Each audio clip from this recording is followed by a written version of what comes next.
전도사님을 안 보는 친구는 전도사님을 이제 다 봐주세요. 어떤 왕이 있었습니다. 왕. 누가 있었다고요? 왕이 있었습니다. 이 왕은 선한 왕이었을까요? 악한 왕이었을까요? 선한 왕이 있었습니다. 이 선한 왕에게 아들이 6명, 딸이 6명이 있었어요. 근데 이 아들, 딸, 아들은 뭐죠? 왕자. 딸은 뭡니까? 공주죠. 이 아들, 딸, 이 왕자와 공주는 하나같이 전부 다 왕을 쏙 빼닮았습니다. 그런데 이 왕은 그 당시에 엄청나게 큰 나라를 가지고 있었는데 이 큰 나라는 또다시 12개의 작은 나라로 이루어져 있었어요. 근데 이 왕이 얼마나 훌륭한 왕이었는지 그 나라는 가난한 사람이 없었고 굶주리는 사람이 없었고 또 억울하게 강한 사람으로부터 막 괴롭힘 당하는 사람이 없는 아주 정의가 흐르는 그런 아주 대단한 좋은 나라였어요. 어느 날 이 왕은 어떤 계획을 가지고 있었냐면 자기를 쏙 빼닮은 이 6명의 왕자와 6명의 공주에게 자기가 가지고 있는 나라 하나씩을 맡겨서 자기 대신 자기 나라를 다스리도록 하는 그런 계획을 가지고 있었습니다. 왜냐하면 이 왕자와 공주는 이 훌륭한 이 왕하고 너무 쏙 빼닮았어요. 이 왕의 생각, 이 왕이 가지고 있는 정의감, 이 왕이 가지고 있는 용기, 이 왕이 가지고 있는 백성을 향한 사랑, 전부 다 왕을 너무나 쏙 빼닮았어요. 그래가지고 이 왕자와 공주에게 작은 나라 하나씩을 다 맡겨서 이 12개 나라가 전부 다 자기가 통치할 때보다 더 공의롭고 정의롭고 또 공평한 나라가 되도록 이렇게 하려고 마음을 먹었습니다. 이 12명의 왕자와 공주가 어느 날 자기 나라, 자기가 맡을 나라를 확인하기 위해서 한자리에 모여서 같은 마차를 타고 출발을 했습니다. 그리고 어느 지점에 가서 이제 자기 나라로 흩어지기로 했어요. 근데 가다가 강을 만났는데 그 강은 큰 강이었어요. 거기에는 큰 다리가 있었습니다. 다리를 지나가다가 그만 말이 날뛰는 바람에 이 마차가 떨어지게 됐어요. 어떻게 됐을까요? 이 왕자와 공주들이 어떻게 됐을까요? 전부 다 강에 다 빠졌습니다. 그리고 시간이 한참 흘러가지고 이 마차가 강 밑에 어딘가에 걸려 있었습니다. 그리고 거기 보니까 왕자와 공주들이 있을까요? 없을까요? 없어요. 아무도 없어요. 근데 시간이 지나서 보니까 이 6명의 왕자와 6명의 공주가 전부 다 이 사고로 인해서 기억상실증에 걸려 있습니다. 자기가 누군지 몰라요. 자기가 누굽니까? 왕자죠. 자기가 누굽니까? 공주죠. 근데 자기가 누군지 몰라요. 그래서 이 왕자와 공주들은 자기 나라에 흩어져서 자기가 누군지 모르고 살기 시작했습니다. 음악을 좋아하는 한 왕자는 열심히 음악을 연주하는 사람이 되려고 하고 있습니다. 또 운동을 좋아하는 어떤 왕자는 열심히 운동선수가 되려고 하고 있습니다. 그림 그리는 걸 좋아하는 어떤 왕자는 화가가 되려고 하고 있습니다. 또 춤을 잘 추는 어떤 공주는 무용가가 되려고 하고 있습니다. 근데 이 사람은 뭘 해야 됩니까? 원래? 이 나라를 다스려야 되죠. 근데 자기가 가지고 있는 재능을 가지고 나라를 다스리지 못하고 다른 일을 하고 있습니다. 이 왕자와 공주가 자기를 되찾으려면 어떻게 해야 됩니까? 기억이 돌아와야겠죠. 어떻게 하면 기억이 돌아올까요? 이거 의사 선생님한테 여쭤봐야 될 것 같아요. 기억 상실증에 걸린 사람이 기억이 돌아올 수 있는지. 근데 만약에 다시 자기 아버지를 만난다면, 다시 자기의 어머니를 만난다면 얘기를 들을 수 있겠죠. 너는 원래 음악가가 아니다.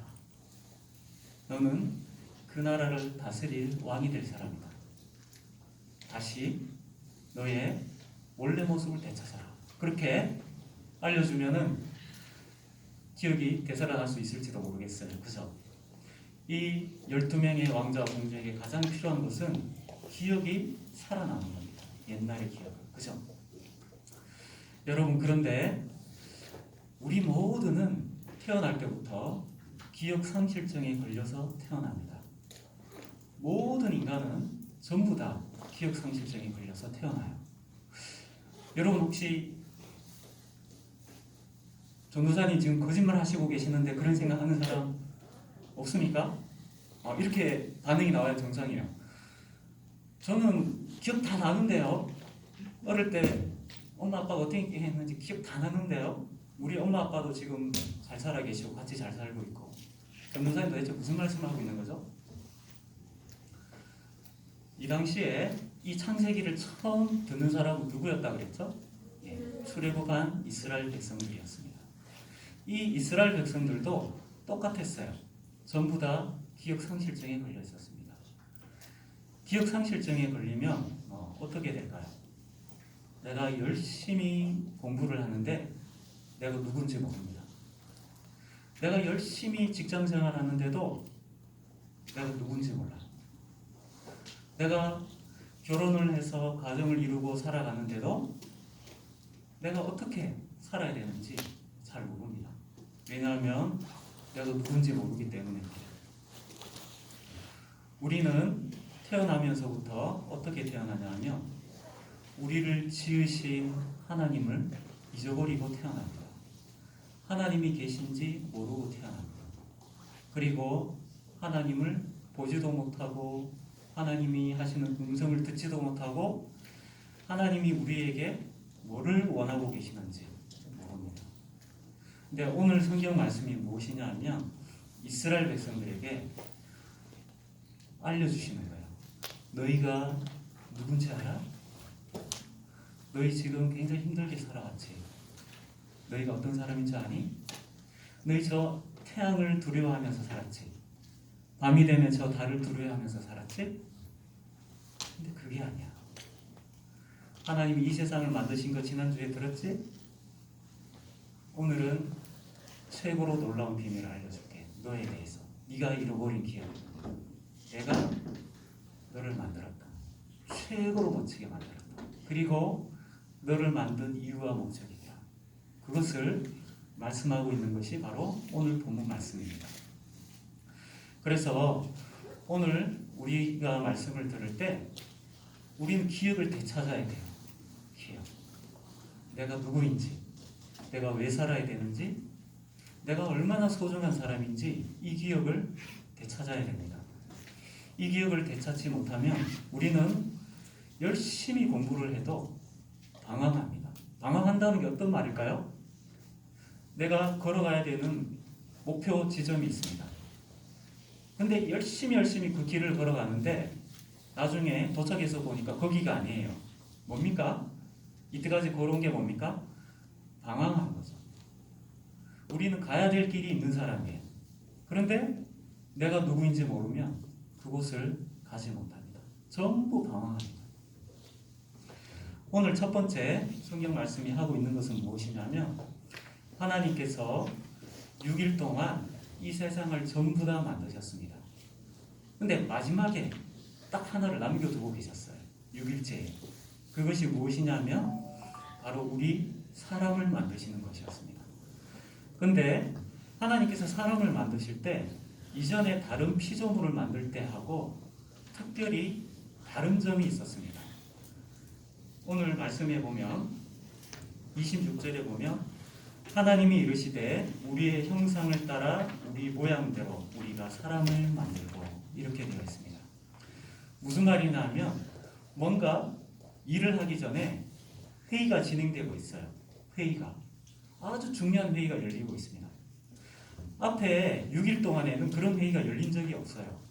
근데 마지막 날 회의가 열리고 있습니다. 뭐라고 얘기하고 있습니까?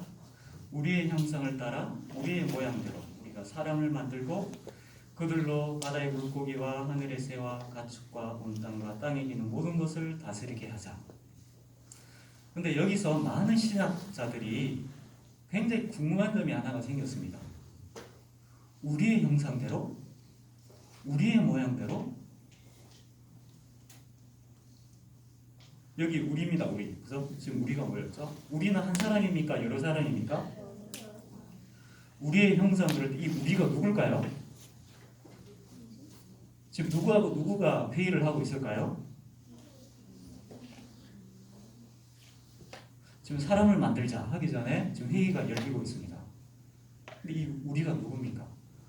많은 학자들이 갑자기 궁금해졌어요. 특히 이 말씀을 들었던 히브리인들이 이 창세기를 읽을 때마다 이해할 수 없는 부분이 바로 이거였어요. 하나님은 유일하신 분이신데, 하나님은 한 분이신데 여기 왜 우리라고 나와 있지? 구약시대 때는 이 비밀이 숨겨져 있었습니다. 그의 아들이 이 땅에 오실 때까지. 하나님은 한 분이시지만 삼위로 계시는 분이셨습니다. 성부와 성자와 성령으로 계셨습니다. 무슨 말이냐면 하나님께서 사람을 지으시기 전에 성부와 성자와 성령께서 서로 의논하셨습니다. 우리가 사람을 만들 때 이렇게 만들자. 그리고 사람을 만들면 이렇게 하자. 모든 것을 다 논의하셨습니다. 심지어 뭐까지 논의하셨을까요? 인간이 타락하면 어떻게 될까? 그것도 논의 다 하셨습니다. 그럼 이 인간을 다시 구원하기 위해서 어떻게 해야 될까? 성자가 나섭니다. 제가 대신 제값을 지불 하겠습니다. 그리고 나를 믿는 모든 사람에게 구원을 베풀겠습니다. 성부와 성자와 성령께서 이 모든 것을 다 논의하시고 난 다음에 사람을 지으셨습니다.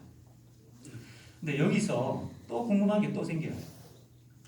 자기 형상, 하나님의 형상대로 사람을 만드셨다고 그랬는데 하나님은 형상이 있으십니까? 없으십니까? 그러면 이게 무슨 뜻일까요? 하나님도 우리같이 생겼을까요? 하나님의 형상대로 사람을 만들었다고 하는데 하나님도 손이 있고 발이 있고 눈, 코, 입이 있고 그러실까요?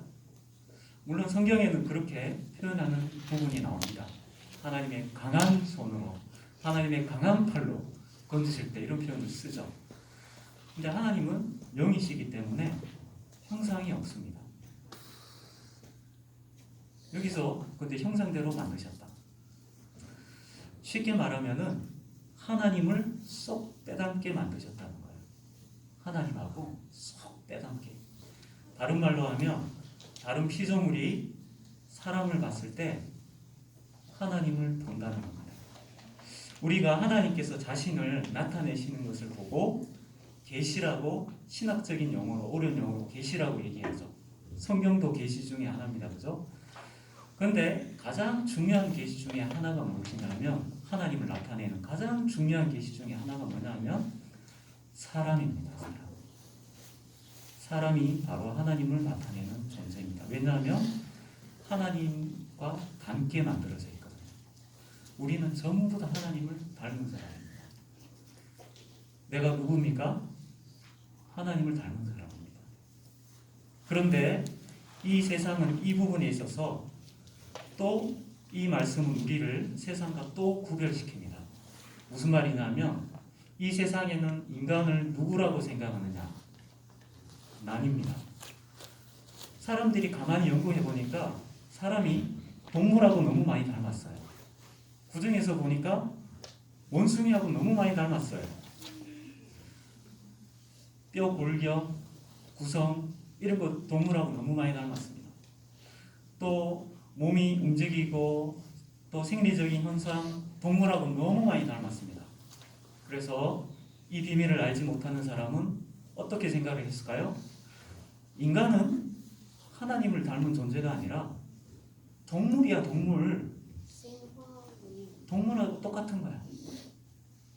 동물이 어쩌다 보니까 발전해서 인간이 된 거야. 이렇게 설명을 합니다.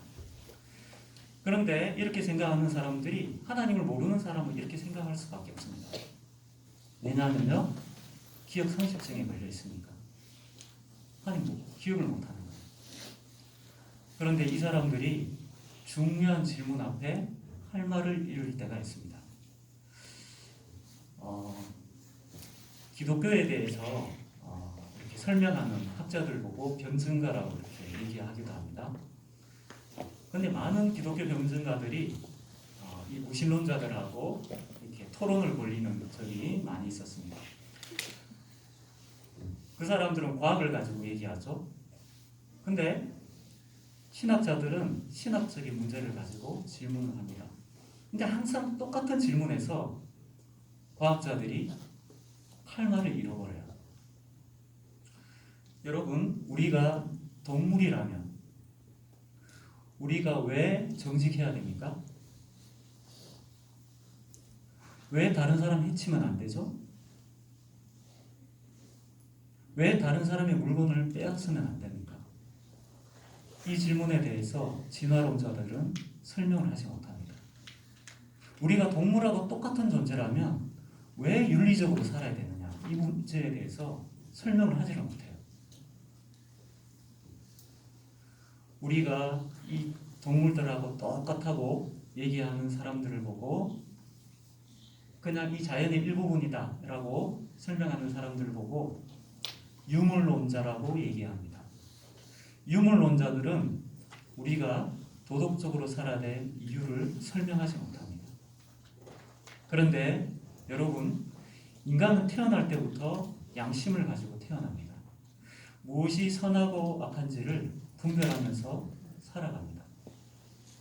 이게 동물하고 우리하고 다른 점이에요. 그런데 오늘 성경은 뭐라고 얘기합니까? 왜 인간이 도덕적입니까? 비록 많이 망가져 있지만 그게 바로 하나님을 닮았기 때문에 그렇습니다. 하나님이 정의롭고 정직하신 분이시기 때문에 그래요.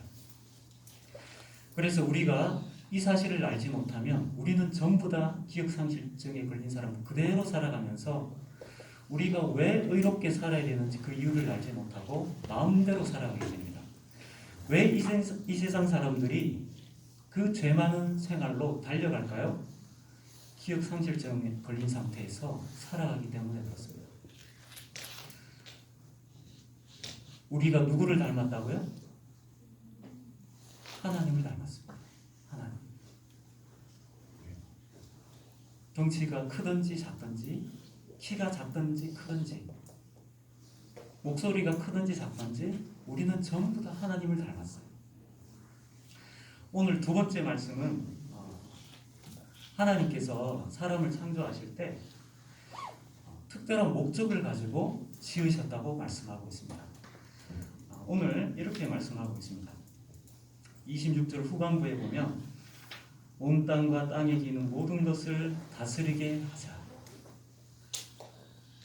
그리고 실제로 사람을 만드시고 난 다음에 인간에게 이렇게 말씀하십니다. 28절에 보면 하나님이 그들에게 복을 주시며 하나님이 그들에게 이르시되 생육하고 번성하여 땅에 충만하라. 땅을 정복하라. 바다의 물고기와 하늘의 새와 땅에 움직이는 모든 생물을 다스리라. 여기 보면 중요한 동사 몇 가지가 나옵니다. 첫 번째가 다스린다는 말입니다. 또 두 번째는 정복한다는 말입니다. 여러분, 여기서 우리가 첫 번째, 제가 왕과 왕자와 공주의 얘기로 다시 돌아가 보겠습니다. 아까 그 왕과 공주는 신분이 뭐죠? 왕자와 공주죠. 그런데 동네에 다니다가 거기 사는 힘센 우락부락한 사람이 야, 일로 와봐. 너 오늘부터 내 심부름 꺼내. 그래가지고 심부름 시키면 심부름 시키는 대로 다 하고 그렇게 하면 될까요? 안 될까요? 안 되죠. 우락부락한 사람이 와서 야, 너 막 이렇게 하면은 너 지금 나한테 뭐라고 그랬니? 무릎 꿇어라. 이게 다스리는 겁니다. 근데 다스린다고 할 때 훨씬 더 중요한 의미가 있습니다. 여러분 여기 보면 정복하고 다스린다 하는 것을 오해를 해서 굉장히 포괄적으로 하는 경우가 많이 있습니다. 전도사님이 굉장히 좀 부끄러운 경험이 있는데, 전도사님이 여러 분 만날 때예요.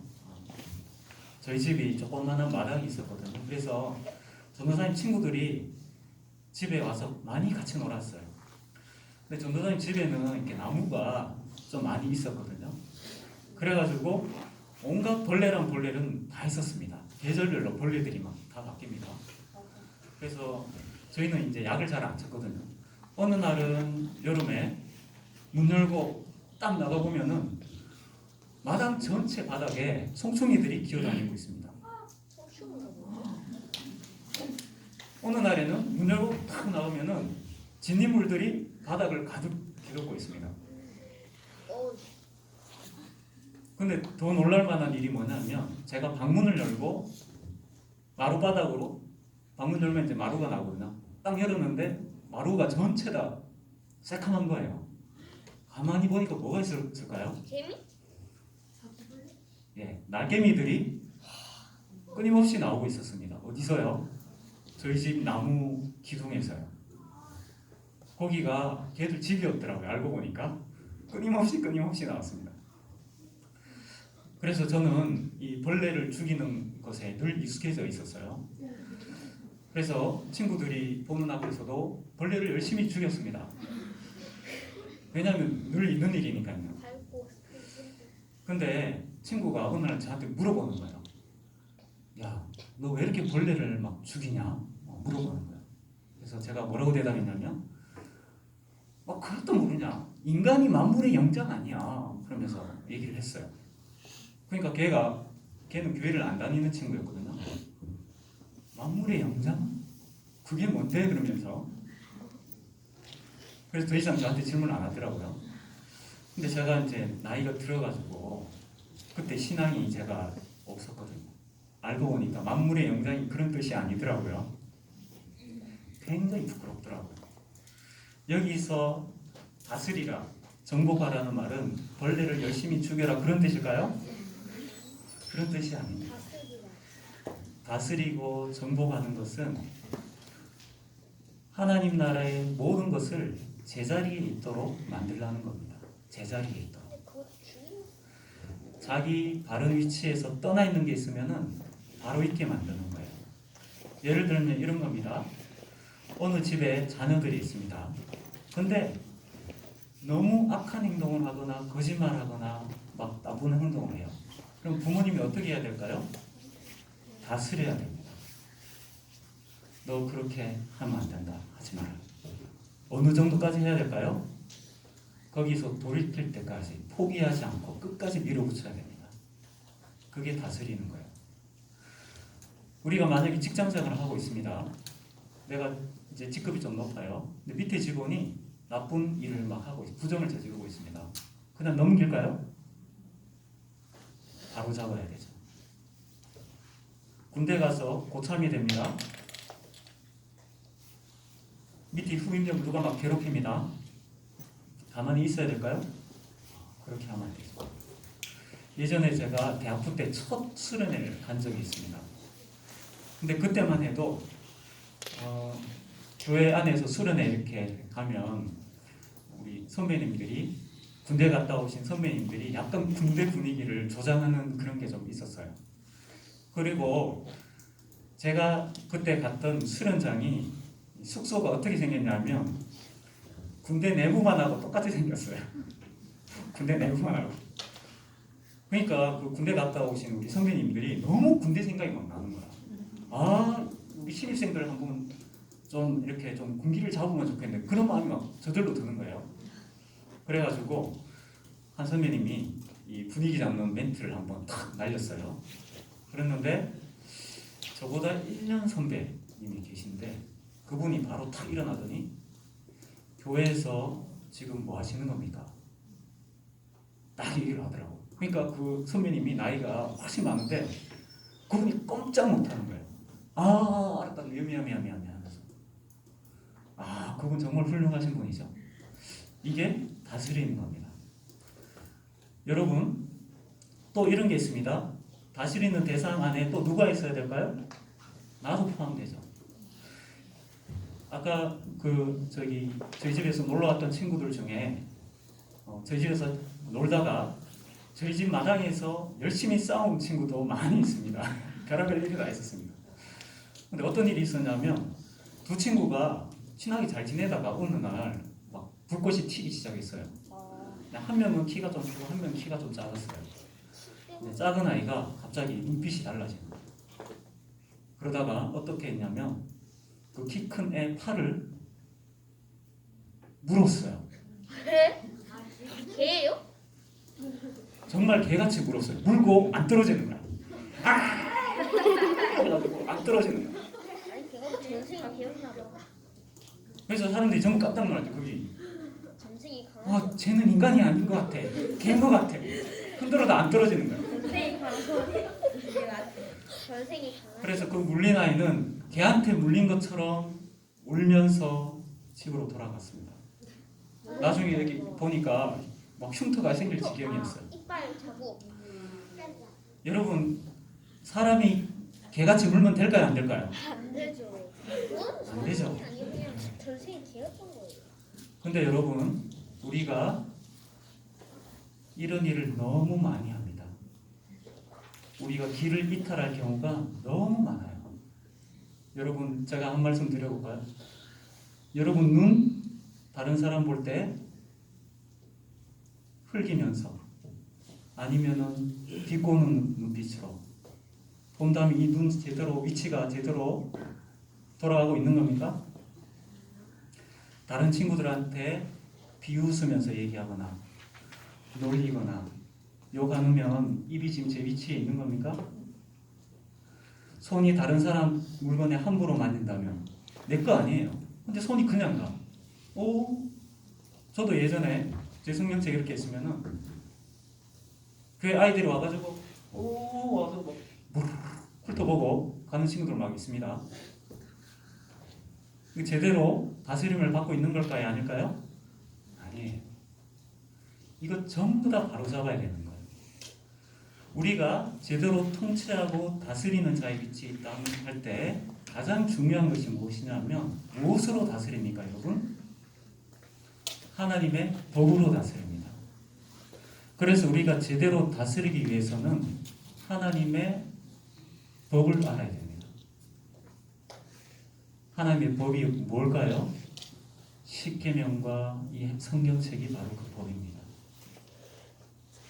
우리가 이것을 알지 못하면 어떤 일이 벌어질까요? 우리가 다스리는 자가 아니라 쓰러지는. 누군가에게 지배를 당하는 사람이 되고 맙니다. 거짓에 쏟게 됩니다. 그래서 정말 중요한 것이 무엇이냐면 우리가 하나님의 법에 정통한 사람이 되어야 돼요. 이것이 하나님이 우리를 만드실 때 처음 목적하신 겁니다. 아담과 하와가 처음에 그렇게 했었어요.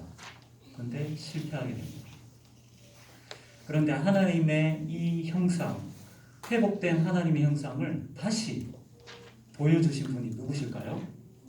그분이 바로 그리스도입니다. 그분은 이 땅에 오셔서 첫 사역을 시작하실 때 세례를 받으시면서 시작하셨습니다. 근데 그리고 난 다음에 그분은 40일 동안 금식하시면서 하나님과 중요한 대화를 나눴습니다. 40일 동안.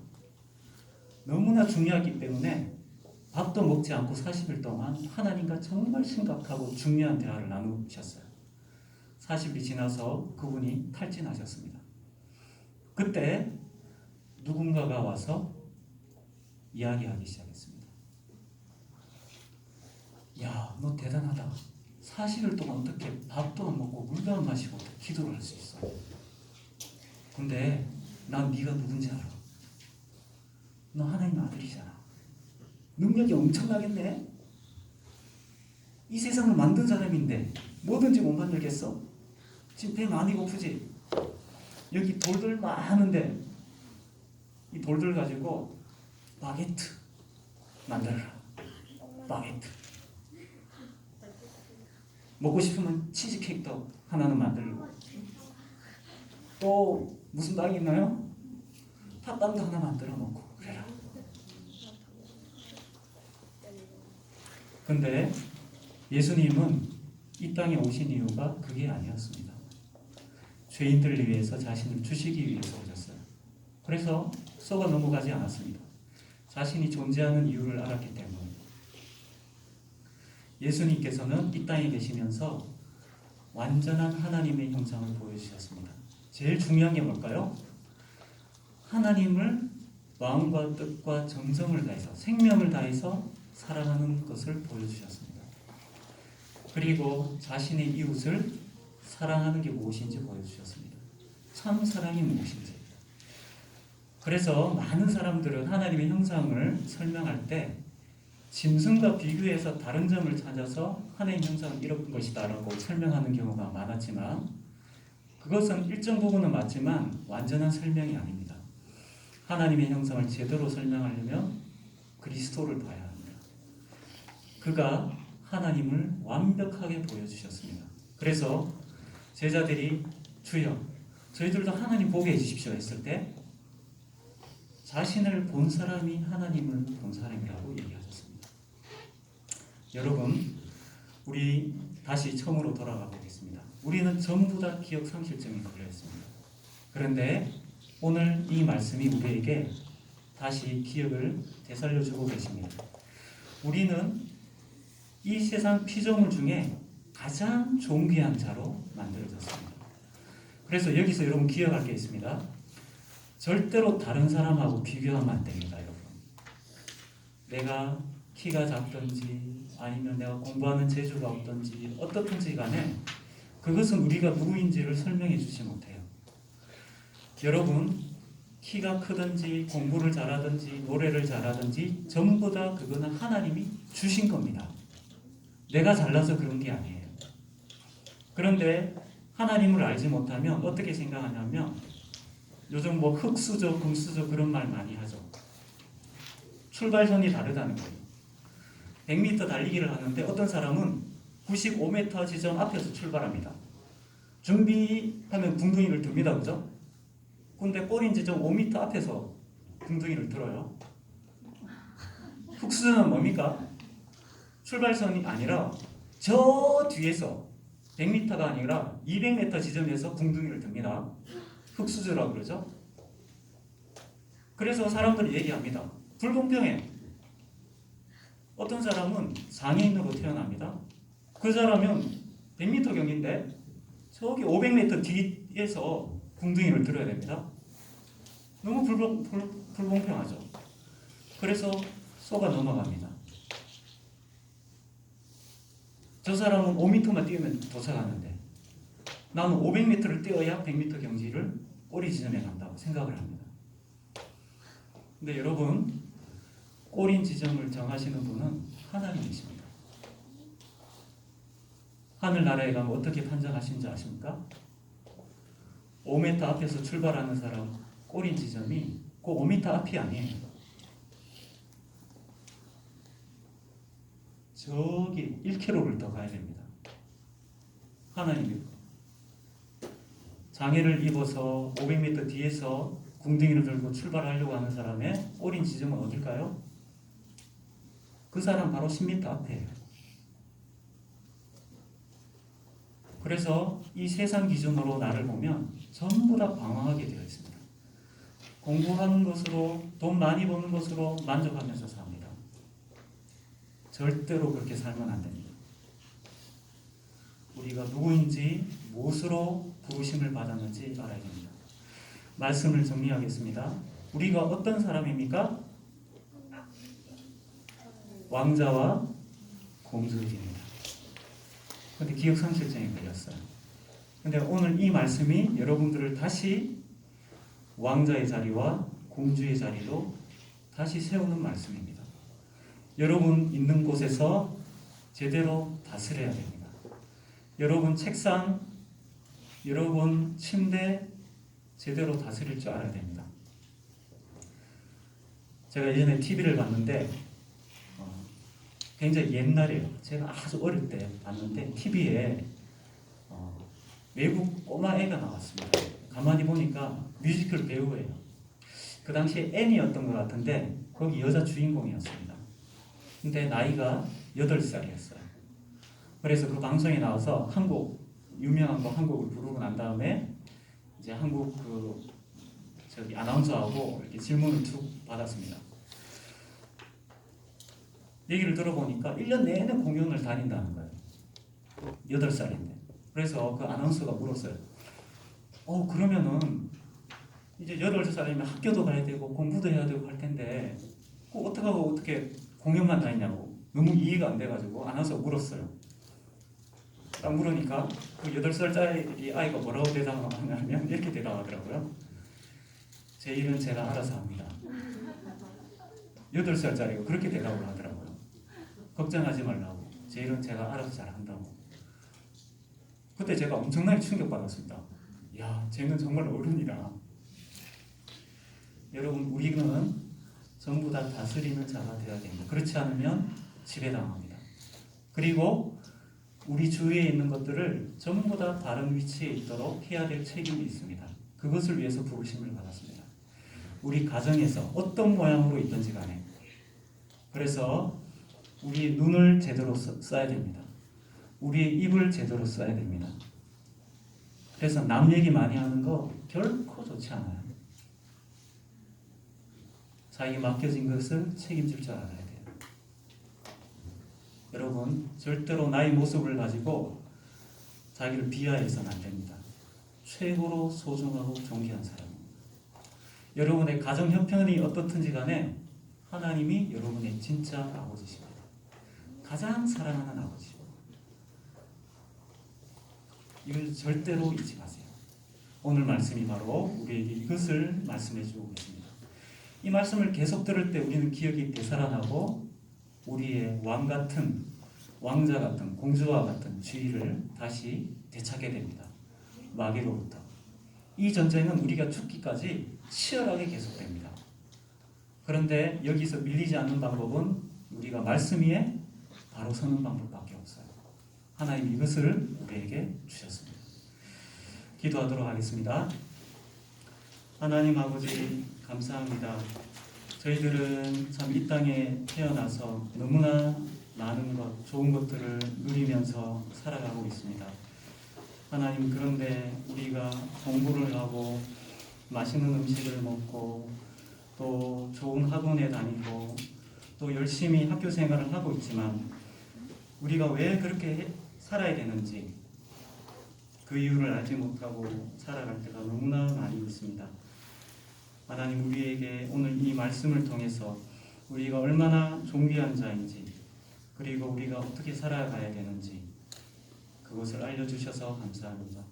잃어버린 우리의 기억을 다시 되찾아 주신 것을 감사합니다. 마귀가 우리의 존귀함을 빼앗아가지 않도록 하나님께서 지켜주시기를 원합니다. 우리가 어느 곳에 있든지 간에 내가 있는 자리에서 다스리는 자가 될 수 있도록 하나님 은혜를 베풀어 주시고 제대로 다스리기 위해서 하나님의 법을 우리 마음 가운데 심어 주시기를 원합니다. 감사드리며 예수님의 이름으로 기도드렸습니다. 아멘.